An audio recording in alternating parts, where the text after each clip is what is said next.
For this one, you have,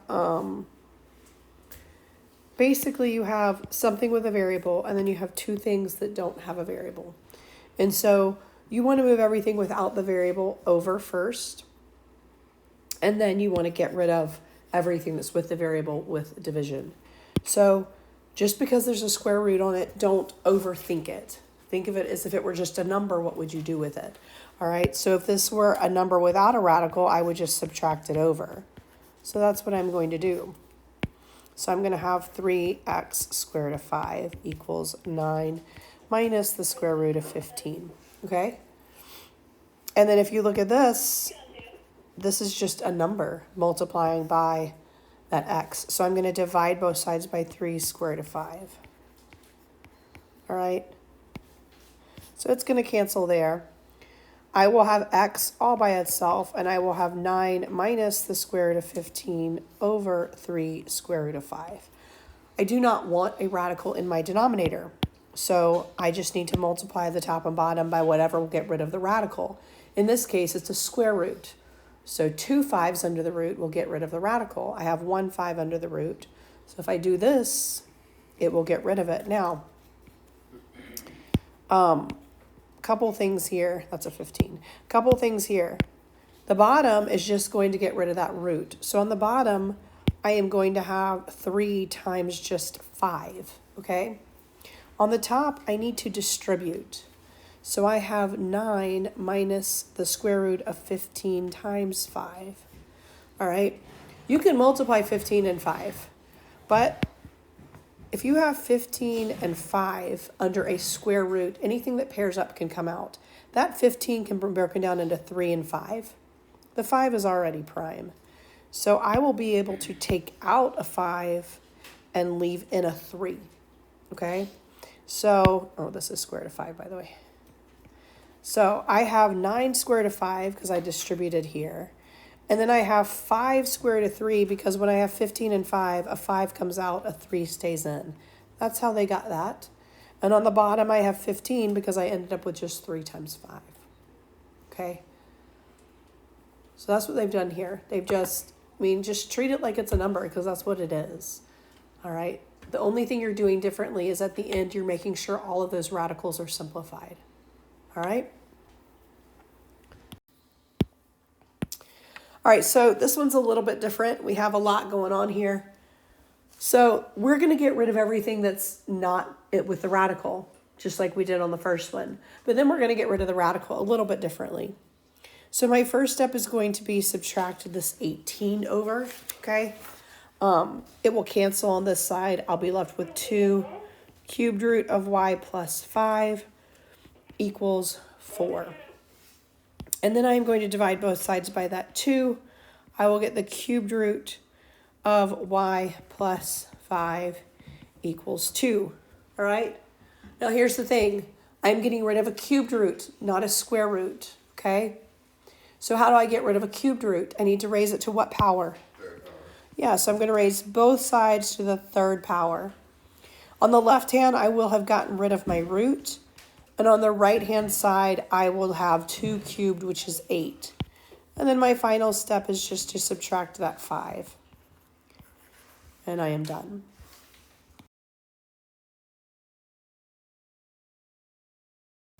So the last one is the last type that we did.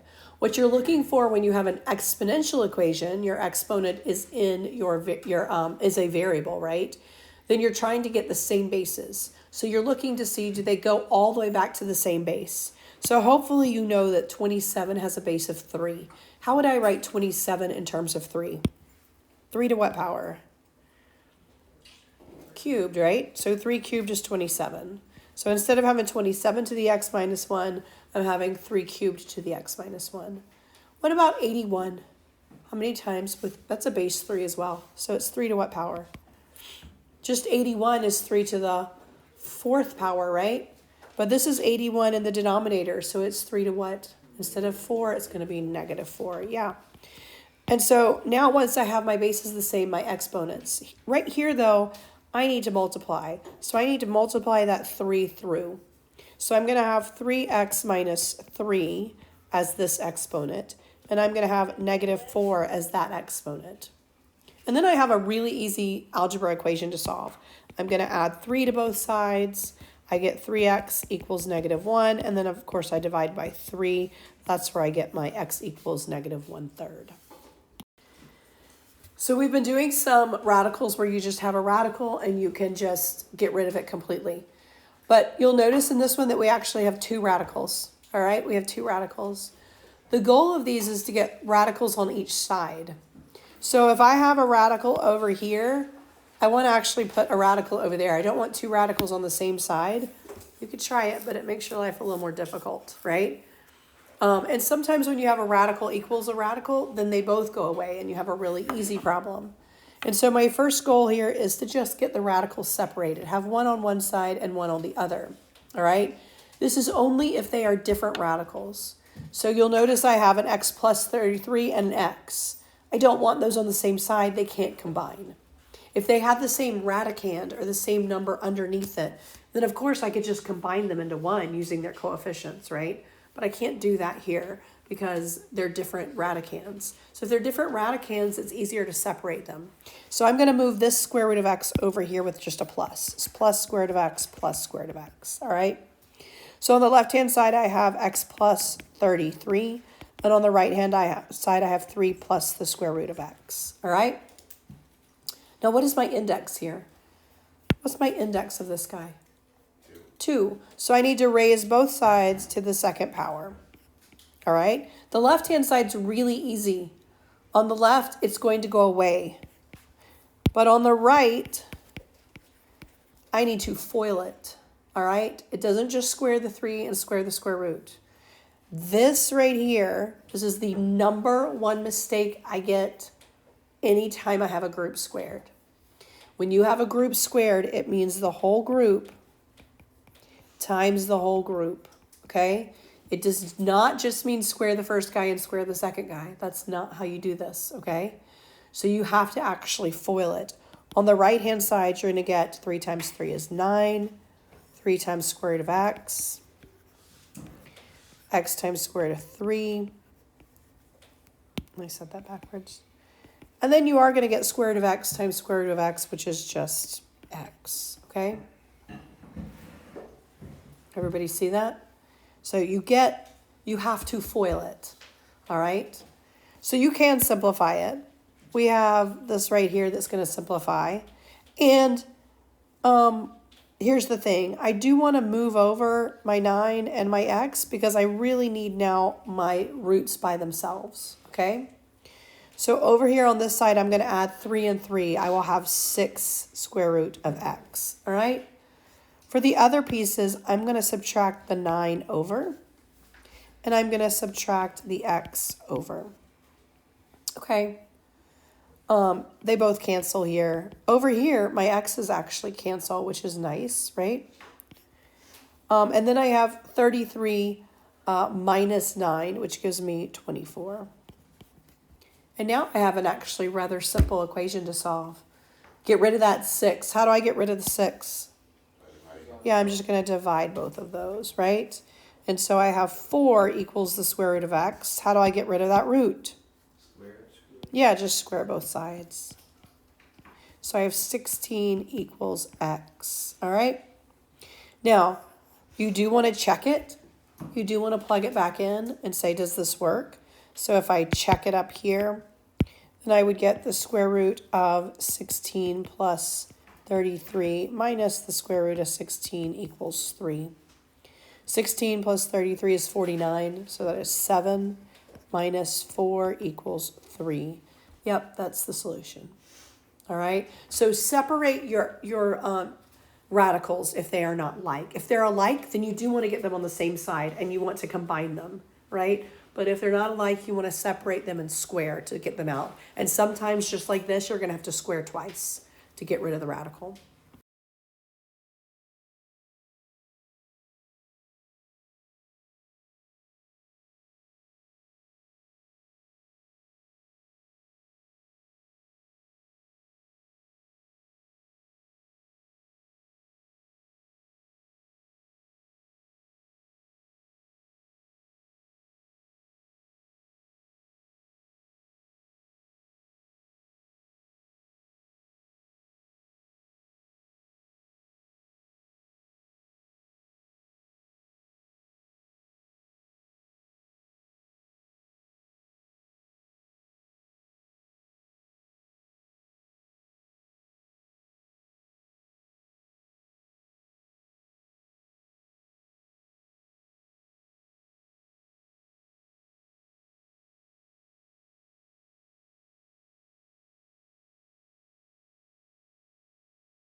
So on that first example, my x's really canceled out the first time.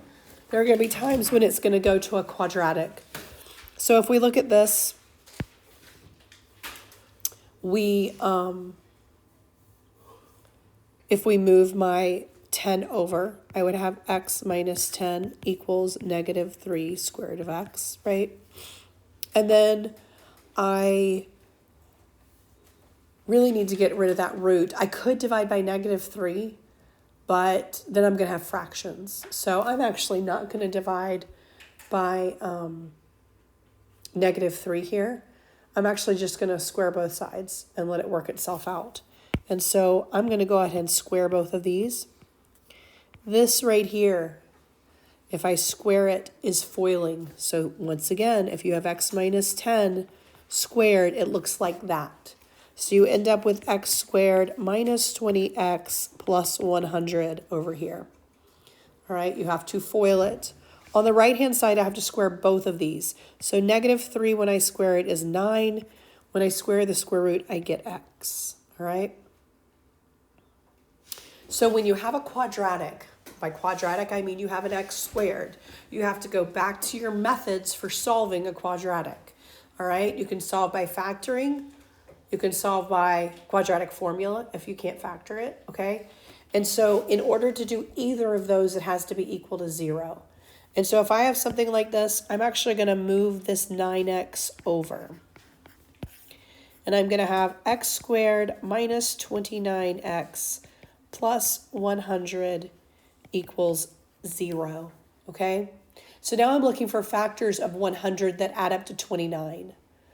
So hopefully you can come up with that one. 25 and 4, right? 25 and 4 multiply to give me 100 and add to give me 29. So I would say x minus 25, x minus 4 equals 0. Remember, when you have a quadratic, once you have those factors, you set each factor equal to 0. All right, so I'm going to take the x minus 25 and set it equal to 0. And then I am going to take the x minus 4 and set it equal to 0. So my two potential answers are 25 and 4. Here's the thing. Anytime you have a quadratic, you definitely want to check to see if they work. All right?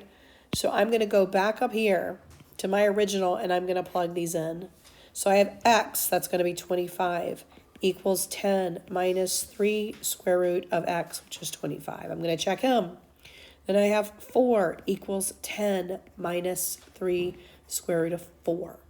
All right? So I have 25 equals 10 minus 3 times 5. Does 25 equal 10 minus 15? No, it does not. That does not work. 4 equals 10 minus 3 times 2. Is that true? 10 minus 6. All right, so that works. 25 did not work. So 25 is extraneous solution. That is an extraneous solution. My only solution is x equals 4. 25 did not work. 25 did not work.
Example 3. All right, so you have something raised to the 2/5. It's already by itself, by the way. So if you have a parentheses to a power, you want to get it by itself, or like the next example, one on each side. Your goal here is, like we talked about yesterday, you need to get it to a 1. How do you get a fraction to a 1? You multiply by the reciprocal. All right? So think about exponents. The way to multiply exponents is power to a power. So I'm actually going to take this and I am going to raise both sides to the reciprocal of this power. The reciprocal of 2/5 is 5/2. So I'm going to raise both of these to the 5/2. So here I have 2/5 times 5/2. That is just 1. So I have actually gotten rid of my exponent here. I just have the a plus 7. And on the right, I have 4 to the 5/2. So 4 to the 5/2, we're going to actually rewrite that as a radical so it makes a little more sense. We have a plus 7 over here. This is my index of my radical. So that means it is the square root of 4. And that is the exponent raised to the 5th power. What is the square root of 4? 2. To the 5th power. What is that to the 5th power? 25. So 2 to the 5th power, that's just going to be 2 times 2 times 2 times 2 times 2, right? That's 32. So now I have a rather easy equation to solve. How do I solve this? Right. And so my answer here, my answer is going to be 25, right? Here's... That's where I got mixed up. I'll just say the answer. All right, so here's the thing. At this point, I still have a radical involved, all right? I still have a radical involved. And so when I have a radical to the 5th power with a variable involved, in this situation, you probably want to consider the negative possibility here. Because you have, in the parentheses, you have a variable raised to the power. So remember when I said when you're checking it, they're all numbers. There's no variable involved. You don't consider the positive and negative root, okay? But in this case, I still have a variable involved here. So yes, the square root of 4 could be 2, right? 4 to the 2/5 could be positive 32. But 4 to the 2/5 could also be negative 32. Because if I were to take, considering the fact that there is a variable involved here, I could also say, well, negative 2 to the 5th. And that would be negative 32. Okay? So when you still have a variable involved and you solve for this, you do have to consider a positive and negative root. Now, it would not have mattered if it had been to an even power. But because it was to the 5th power, a negative to the 5th power would be a negative. So not only is this answer potentially 25, I need to see what would happen if I had a plus 7 equals negative 32. That would give me a potential of, when I subtract that over, 39. So I could have two answers here. I could have 25 and 39 as my answers, negative 39. And so you do need to go back in and see if those work, okay? So I'm going to check my answers and I'm going to say, well, I have A as 25, 25 plus 7 raised to the 2/5 equals 4, okay? That's 32 to the 2/5. The 5th root of 32 is 2. 2 squared is 4. That one works. So 25 is going to be an answer. Check the other one. So I have negative 39 plus 7 raised to the 2/5 equals 4. Well, negative 39 plus 7 is negative 32 to the 2/5. The 5th root of negative 32 is negative 2. Squared is 4. Negative 39 actually works as well. Those are both answers that work for that problem. They both work for that problem.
So for this one, we have decimals. Now, I do it a little bit differently than the book, just because it's not as intuitive with decimals. If you just absolutely love decimals and you can just see it right away, leave it as a decimal, I don't care. But I personally change my decimals to fractions because it's easier to see than what you need to raise to the power. All right, so I have this to the 0.25. 0.25 is a fraction. Hopefully all of you know 0.25 is a fraction is 1/4, right? And then on this other side, I have 0.5. That's 1/2, all right? My goal is to get rid of those fractions. In order to get rid of fractional exponents, you have to raise it to a power that will cancel it out, all right? So when I have two different denominators, the way I do that is I raise both sides to the common denominator. What's the common denominator between 4 and 2? Yeah, so I'm going to say 4 on this side and 4 on this side. You have to do the same thing, right? Will that get rid of my denominators? Yes, it will. So I'm going to take this left side, and I have 1/4 times 4. That's just the first power. 1/4 times 4 is just 1. So on this left side, I have 4x plus 5. On the right side, I have 1/2 times 4. That is just 2. So I have 3x plus 2 squared. Both of those now no longer have a decimal or fraction exponent. And so now I can just solve. This guy is as simple as he can get right now. This one you FOIL. Remember, that is going to be FOILing this out. So I end up with 9x squared plus 12x plus 4. I have a quadratic, which means I need to get it equal to 0, and then I need to factor. So I'm going to first get this equal to 0. I have 9x squared minus 8x plus 1. All right, and that equals 0. And now I want to factor, okay? If you cannot go straight to the factoring, then you are welcome to multiply across like we've done in the past. 9 times 1, factors of 9, add up to give you a -8. So we have 1 and 9 pretty much. Does anybody need to see the factoring? Okay. So we have a +9, a -1. We're going to rewrite this. 9x squared plus 9x minus 1x minus 1. Factor by grouping. If you group behind a negative, you change it. Factor out that 9x, you get x plus 1. Factor out a 1, you get x plus 1. So you end up with 9x minus 1 and x plus 1.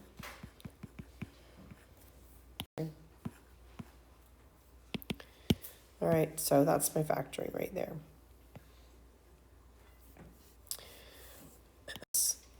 I can just set these equal to 0. So I can set that equal to 0.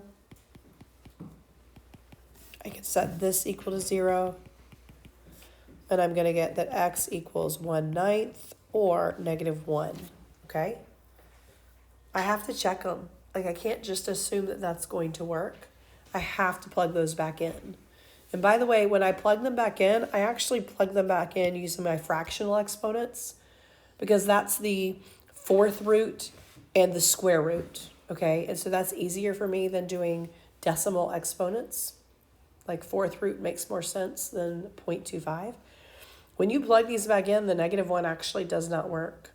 So you have an extraneous solution with that, and this is your only answer when you check it.